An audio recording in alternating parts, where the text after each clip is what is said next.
Hey there, I'm excited to share this month's solo piano arrangement with you.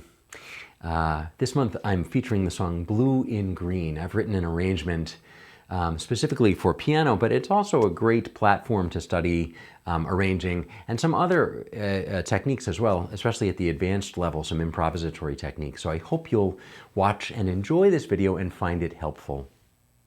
Here we are at the beginning level, and at any level, I would suggest, first and foremost, if you're not familiar with the song, to go to the source first. Really go to the source, the place that first inspired me to actually write this arrangement.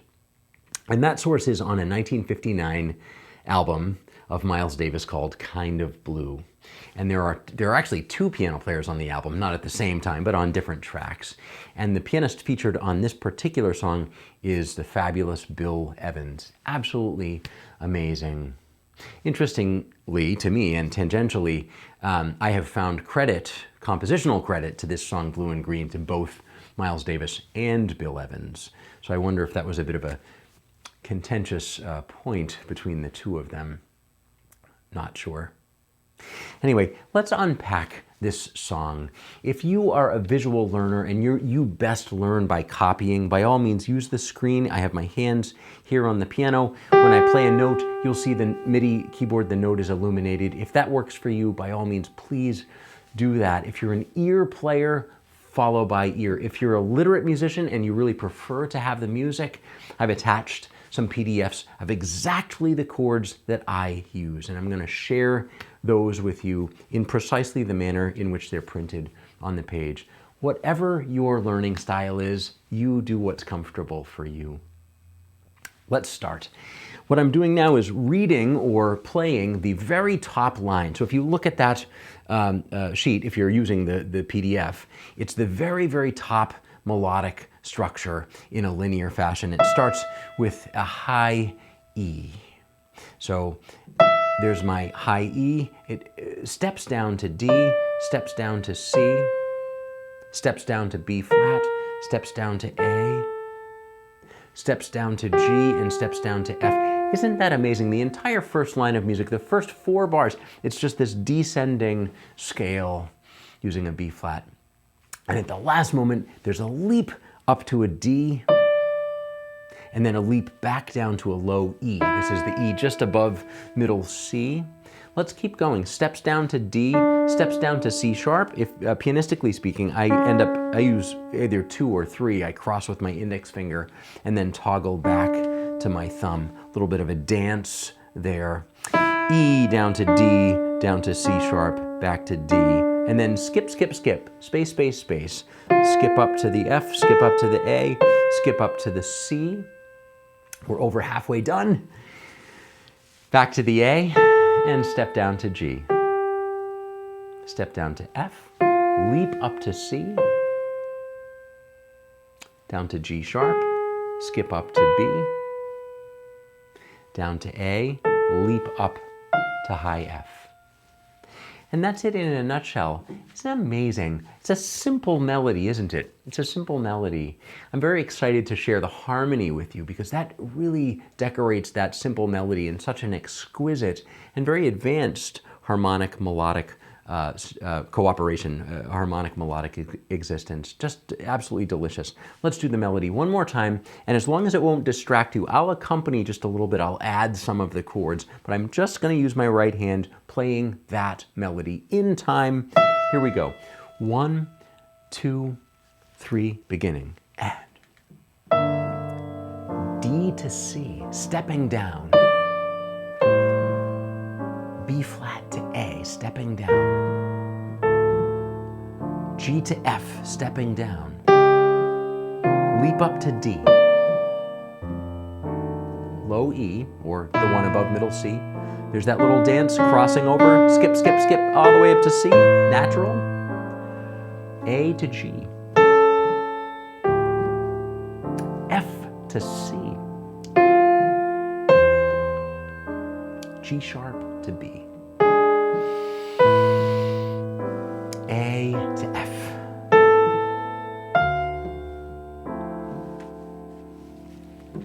How fun is that? Really, really wonderful. excited to get to the next chapter, the next section, the next way that you and I can flesh this arrangement out. And what I want to do second is to simply unpack what I'm doing with my right hand. And what you'll find is a very consistent construction, which is I have the melody on the top, but beneath it, below it, there's two additional notes. So what I'm doing is creating triads. I'm creating a triad, a note with a chord, pardon me, please, a chord comprised of three notes, a triad. So I've got the melody and those two additional notes. And in most cases, with the exception of two in my arrangement here, they are triads as you and I would play them on any musical instrument. They're either in root position or they're in first inversion or in second inversion. There's two instances where I've taken those triads and I have spaced them evenly in fourths. We call this, as musicians, we say this is quartal harmony. Quartal harmony.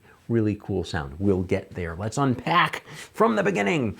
Here's the melody, which is E, pardon, and the two notes beneath it are C and A.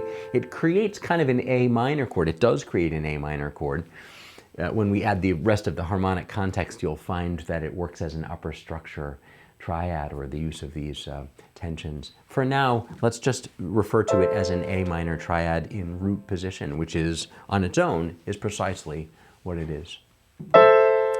Second measure. Melody is C. I've got an A and an F. This is measure 2. It really creates an F triad, B flat to A. I'm adding an E and a C. Again, this is the component parts of an A minor chord. In this case, it's in first inversion. The next melody note is a G. I've got an E flat and a B flat. This creates a very simple E flat major triad. This one happens to be in second inversion. Fourth measure, there's your F. I've got a B flat triad in root position, going up to a D. I'm using the pedal. Okay, so I'm playing that chord and using the pedal. And while I hold that last D with my pinky, I'm going to flesh out the chord underneath of it. A, F sharp, and D. So this is a D major triad in root position, not a big deal. Let's go on. Second line of music, the melody note is E, below that is a C and a G. That's a C chord in second inversion, not a big deal. Measure 6, you're over halfway there. That's a C natural, an A natural, and an F natural. So that structure is precisely the structure you used in measure 2. Precisely the structure you used in measure 2. A to G, this is E and B. So this is an E minor triad in second inversion.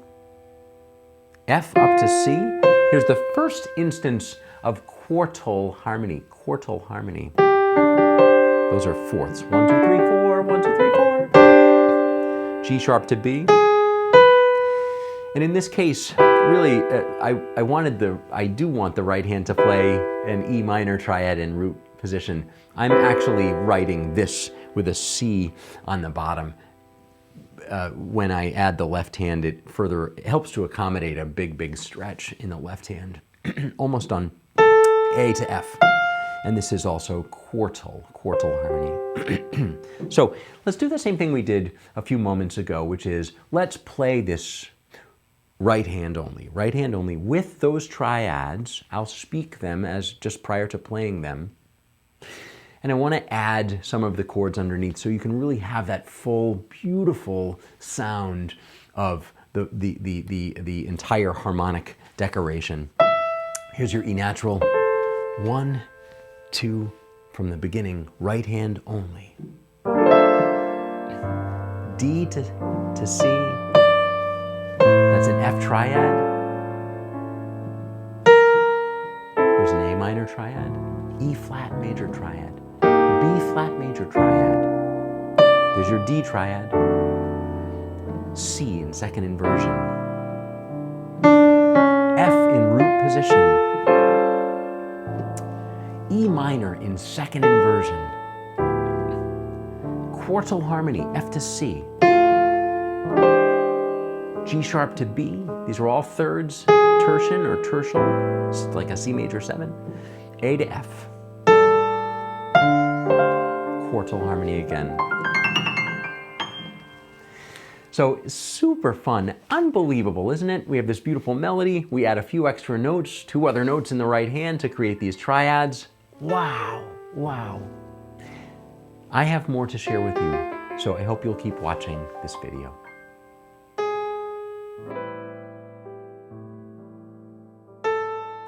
So let's wrap up this beginner level of learning blue in green. There's really only one more step to go, and that is, let's flesh out what our left hand is doing. If you are a chord reader, you like to read chords, print this PDF and take a look at the chords that I've printed between the staves. You'll find that with the left hand is really playing the root chord. Sometimes it's in root position, sometimes the root is there, but sometimes the root is not there.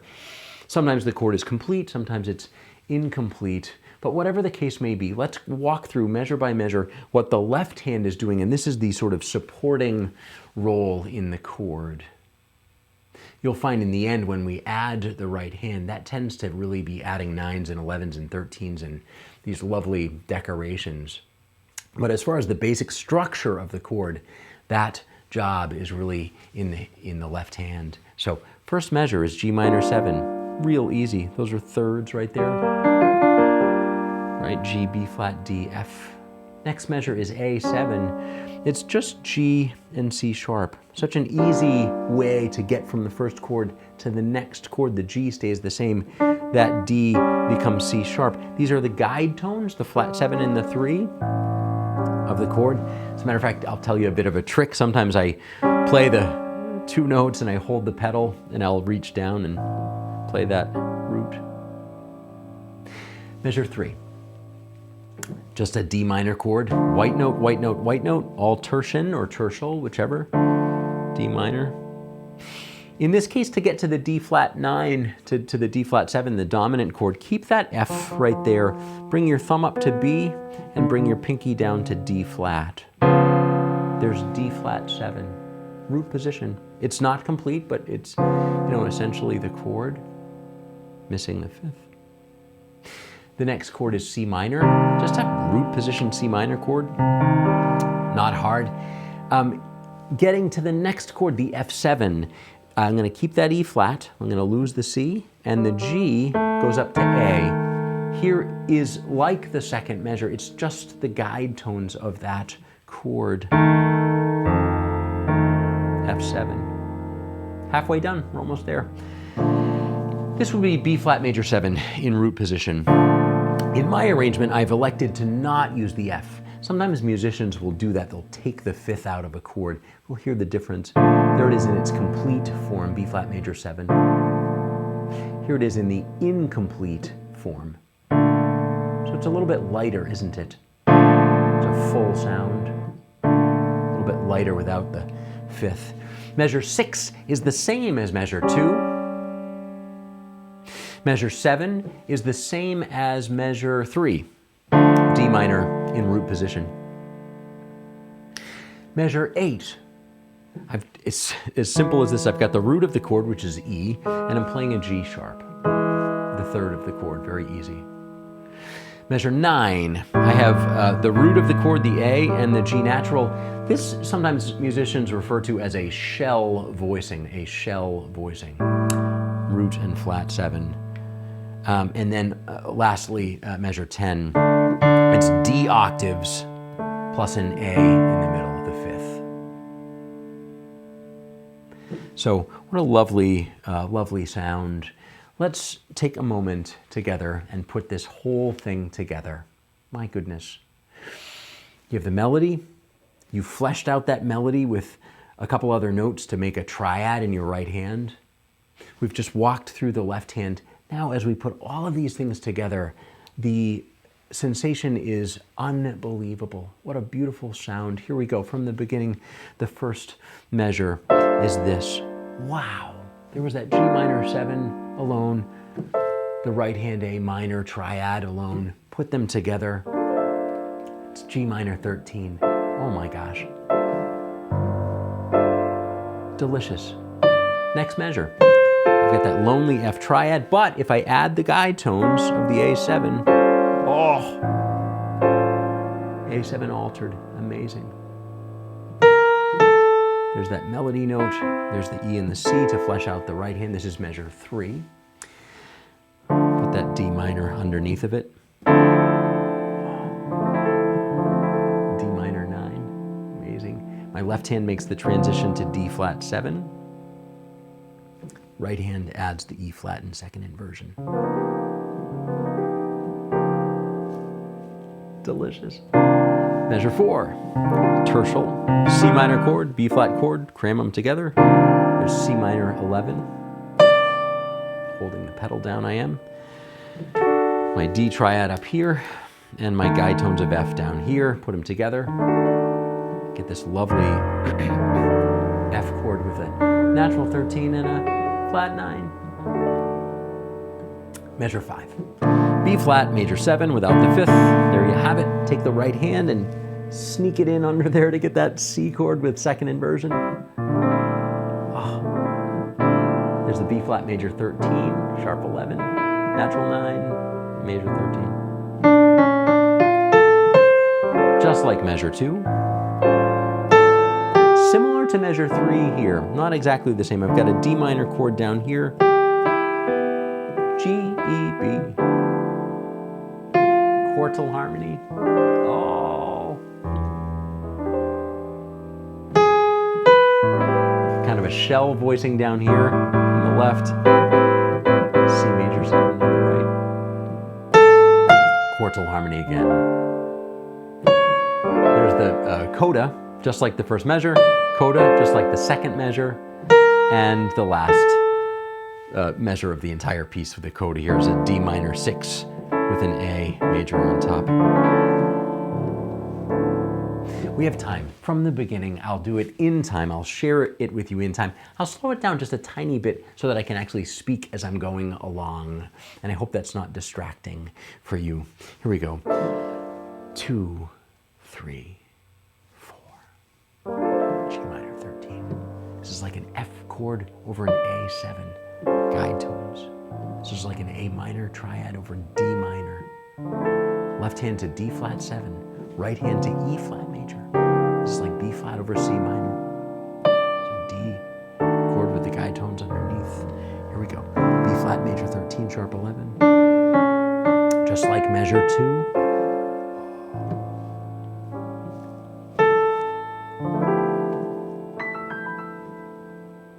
Quartal harmony.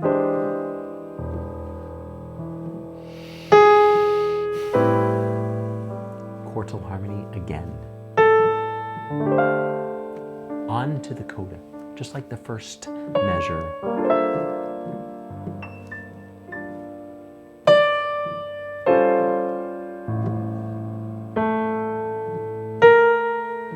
D minor major 7. Oh, baby.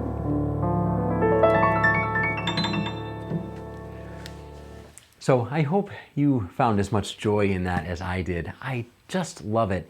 And it's especially wonderful. I know this is sort of at a very beginner level, but it's especially wonderful for me to walk through these steps at this level because I regain, every time I do this, I regain this great appreciation. What does it mean to have a simple melody, to add a little bit to that, to add a little bit to that, put it all together, and it becomes this explosion of sound, these very advanced, wonderful sounds. I hope you found this helpful. I can't wait to share another solo piano arrangement with you.